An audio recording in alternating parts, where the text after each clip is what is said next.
Assalamualaikum warahmatullahi wabarakatuh. Oke, kita lanjutkan saja ceritanya. Seperti biasa, sebelum dilanjut, bantu tekan tombol like dan berkomentar juga Tuan dan Nona. Terima kasih sesudah dan sebelumnya. Bab 327 Ayah dan Anak Keluarga Li. Saat memasuki desa Siawa, Henry langsung paham mengapa ada dua jenis pengobatan.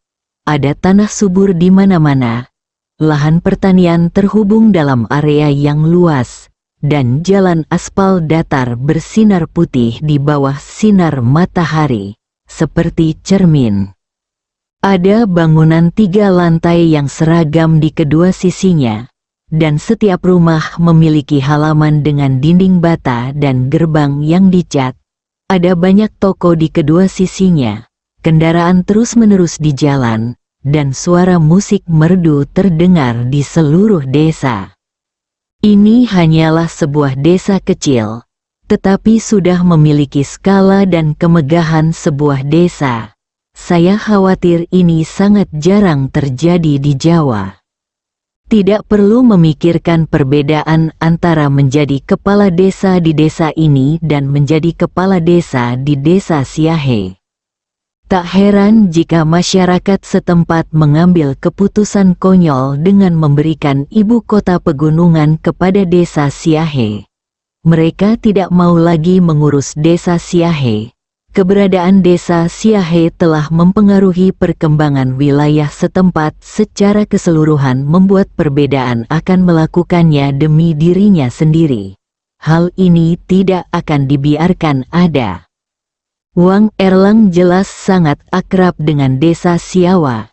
Dia membawa Henry langsung ke sebuah gedung berlantai 5 di tengah jalan, gedung tertinggi di desa itu.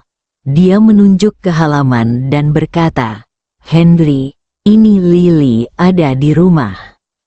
Henry mengangguk dan berkata, "Ayo masuk, ingat apa yang saya katakan, apapun yang terjadi, kita harus tetap tenang, dan kita harus berjanji untuk menyelamatkan orang terlebih dahulu.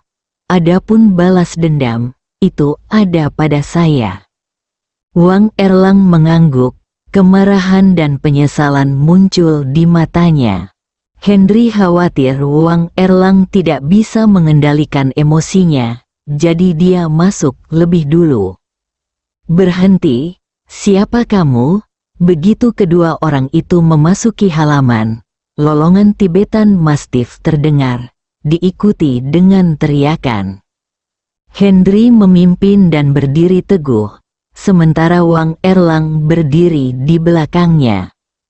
Dua pria muda berusia 20-an, dengan potongan rambut pendek dan tato di lengan, masing-masing berjalan sambil memegang seekor Mastiff Tibet.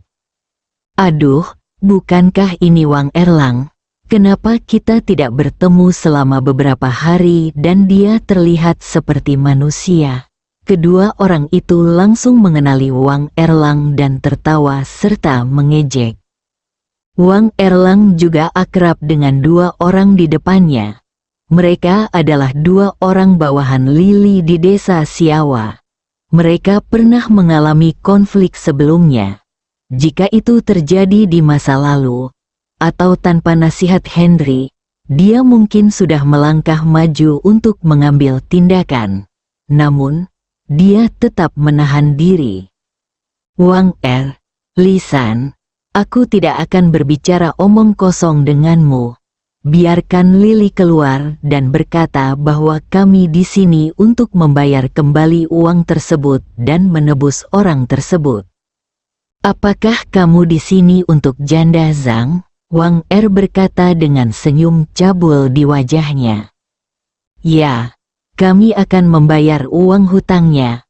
Wang Erlang maju 2 langkah dan berkata, "Kamu masih memilikinya? Apakah kamu memilikinya?" Lisan mengerutkan bibirnya dan berkata dengan nada menghina, "Dia tidak memilikiku."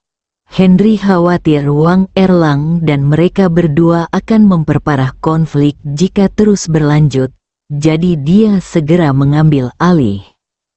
"Kamu pikir kamu ini siapa? Kamu, Wang Er menunjuk ke arah Henry dan mulai berbicara kasar. Namun, di tengah kata-katanya, dia tiba-tiba merasa mati rasa di sekujur tubuhnya dan rasa dingin di punggungnya. Ucapannya menjadi kurang lancar dan dia tidak dapat berbicara lagi. Wang Er, ada apa denganmu? Li San tiba-tiba menjadi cemas. Bersin, Wang Er bersin dan berkata dengan keras, "Tidak apa-apa. Tadi ada angin dingin di punggungku, seolah-olah aku dirasuki hantu." Apa? Li San sangat ketakutan sehingga dia melompat ke samping dengan cepat. "Saya adalah paman dari suami janda Zhang. Kemarin dia memberi saya mimpi dan meminta saya datang ke sini untuk menyelamatkan istrinya. Saat itu dia berkata bahwa dia akan ikut dengan saya. Akankah?" Henry berbicara di samping, tapi di tengah kalimat, dia dengan cepat menutupi wajahnya. Dia berhenti berbicara, dengan ekspresi ngeri di matanya. Wang Er dan Li San sangat ketakutan sehingga mereka segera menoleh ke belakang. Mereka merasakan tubuh mereka tegang, dan pandangan mereka menjadi gelap. Namun, pandangan itu melintas dan kembali normal. Namun, mereka berdua telah kehilangan separuh nyawa mereka karena ketakutan. Kedua anjing itu terus menggeram dan melolong di samping, seolah ada sesuatu yang berbahaya sedang mendekati mereka. Hantu! Wang Er dan Li San tiba-tiba melolong keras, dan sekelompok orang segera bergegas keluar ruangan sambil mengumpat dan berkata, "Apa yang kamu teriakkan?" Melihat teman mereka keluar, Wang Er dan Li San akhirnya mendapatkan kepercayaan diri. Mereka memandang teman mereka dan berteriak, suami janda Zhang yang sudah meninggal telah berubah menjadi hantu. Kedua orang itu berteriak, dan orang-orang yang keluar langsung terkejut. Banyak orang menatap sekeliling dengan mata terbuka lebar, dan beberapa orang yang pemalu sudah mulai melarikan diri. Sial, kalian berdua idiot masih percaya bahwa ada hantu di dunia ini. Seorang pria di antara kerumunan, berusia 50-an, dengan tubuh sedang dan wajah berdaging, keluar dan mengumpat dengan keras. Orang tersebut adalah Li Dongguo, kepala desa Siawa. Dia turun secara khusus setelah mendengar kebisingan di luar. "Kepala desa Li, aku benar-benar merasa dirasuki hantu barusan," kata Wang Er dengan wajah sedih. Wang Er merasa telah dianiaya oleh kepala desa, dan hatinya sangat sakit. Dia merasakannya dengan jelas sekarang, terutama perasaan itu, yang sungguh menakutkan. "Wang Er, jika kamu terus berbicara omong kosong, aku akan mematahkan kakimu." Melihat Wang Er masih berbicara tentang hantu, Li Dongguo menjadi sangat marah. "Kepala desa, saya tidak berbohong. Orang itu hanya mengatakan bahwa dia diutus oleh suami janda Zhang dalam mimpi untuk menyelamatkan janda Zhang, dan dia adalah paman dari suami janda Zhang. Suami janda Zhang yang sudah meninggal bahkan mengatakan bahwa dia akan ikut dengannya." Menghadapi kecurigaan kepala desa, Wang Er sangat ingin menjelaskan dengan jelas. "Wang Erlang, apa yang kalian berdua lakukan?" Li Dongguo mengenal Wang Erlang. Ketika dia melihat Wang Erlang, dia secara alami tahu tujuan kedatangannya.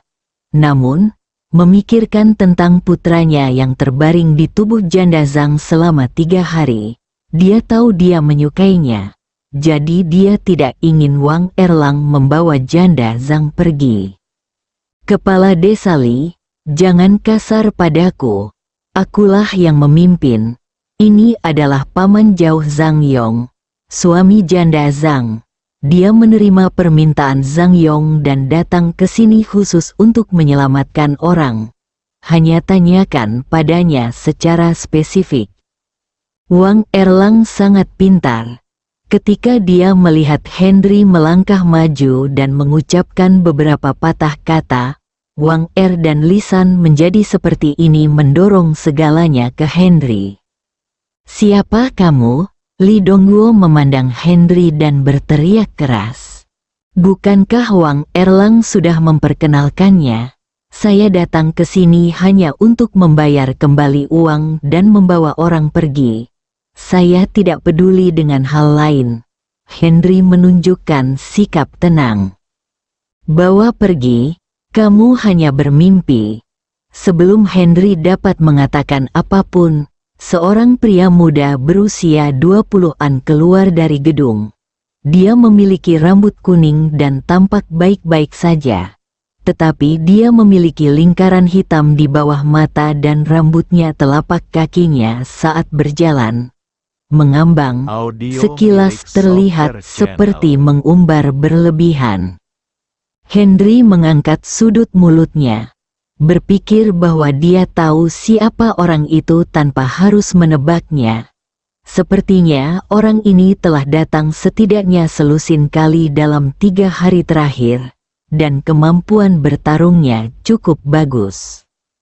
Nah, karena itu bagus, lalu bisakah? Sudut mulut Henry melengkung lebih lebar, dan dia melirik Wang Er di sampingnya.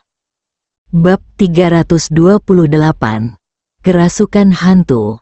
Kembalikan istriku, kembalikan istriku. Wang Er merasakan tubuhnya mati rasa, dan kemudian udara dingin muncul di belakang punggungnya.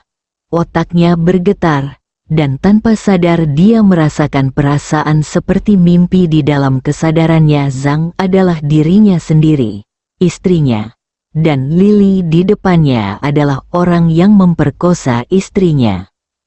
"Wang Er, apakah kamu benar-benar gila atau kamu hanya berpura-pura bodoh? Siapa sebenarnya istrimu?" Lily berkata dengan tidak senang ketika dia melihat Wang Er menatapnya dan berteriak. Wang Er tiba-tiba merasa seolah-olah ada sesuatu yang menusuk titik akupuntur di tubuhnya.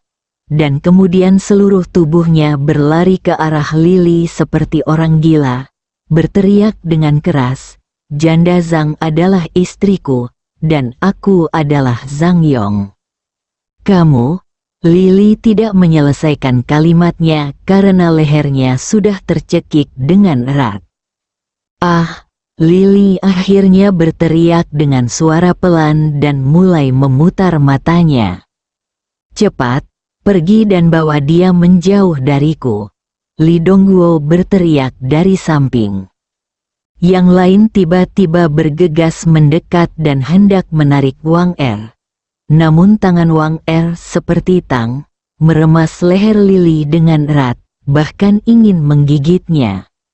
Lily di bawahnya sudah pucat dan mulutnya berbusa. Tubuhnya tidak bisa menahan gemetar, dan matanya tampak dipenuhi warna-warna aneh. "Kalian bodoh, pukul saja dia," Li Dongguo mengingatkan dengan keras dari samping. 2 orang di sebelahnya memukul kepala Wang Er dengan tinjunya secara bersamaan. Wang Er merasa pusing dan terjatuh ke samping. Li Dongguo berlari mendekat dan akhirnya melepaskan tangan Wang Er yang masih meremas erat leher Lily. "Hah!" Lily menghela nafas panjang, merasa lega. "Ayah, apakah ada hantu?" Lily bertanya dengan ketakutan di matanya. "Hantu, ada hantu. Jika ada hantu, mereka akan keluar dari sini ketika mereka melihat ayah dan anak kita." Li Dongguo berbalik dan memandang Henry dan Wang Erlang, dan berkata dengan galak. Begitu dia selesai berbicara, Lisan, yang baru saja berdiri di sana, tiba-tiba berjalan perlahan, sangat cepat, tetapi dengan langkah yang sangat ringan. Tepat ketika Li Dongguo hendak membantu putranya Lili berdiri, Li San tiba-tiba mencengkeram leher Li Dongguo dari belakang dan berteriak, "Kembalikan istriku, kembalikan istriku." Tubuh Li Dongguo langsung membeku di tempat, dan dengan desir, rasa dingin muncul di punggungnya, dan seluruh tubuhnya merinding. "Hantu, hantu!" Lili memandang Li San di belakang ayahnya dan berseru dengan keras. "Apa-apaan ini?" Li Dongguo dengan enggan mengumpulkan pikirannya, meraih tangan Li San dengan kedua tangannya, dan berusaha keras untuk melepaskan diri. Li San tiba-tiba merasa mati rasa di tubuhnya, dan kemudian kekuatan yang tidak dapat dijelaskan disuntikkan ke dalam dirinya. Matanya berubah menjadi merah. Li Dongguo di depannya tampak seperti makanan yang manis dan lezat. Leher Li Dongguo seolah menjadi vampir.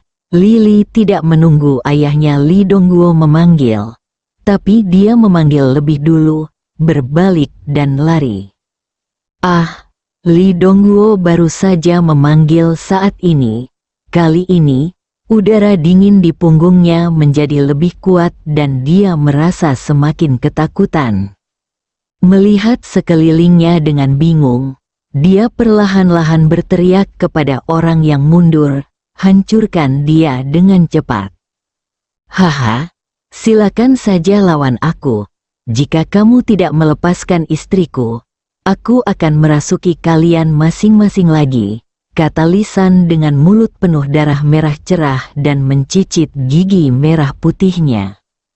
"Lepaskan, segera lepaskan." Li Dongguo tidak lagi memiliki keberanian seperti sebelumnya, dan berkata dengan gemetar, "Cepat lepaskan dia, cepat lepaskan dia." Tangan Li San sedikit rileks, dan keganasan di matanya sedikit memudar. "Cepat masuk dan bawa janda Zhang keluar." Li Dongguo memandang anak buahnya yang berdiri di sana dengan bodoh dan mengutuk kesakitan. "Ya." Seseorang segera berlari masuk. Dalam waktu kurang dari 5 menit, janda Zhang dibawa keluar. Henry mendongak dan melihat seorang wanita berusia 30-an. Dia tidak pendek, tingginya hampir 1,65 meter.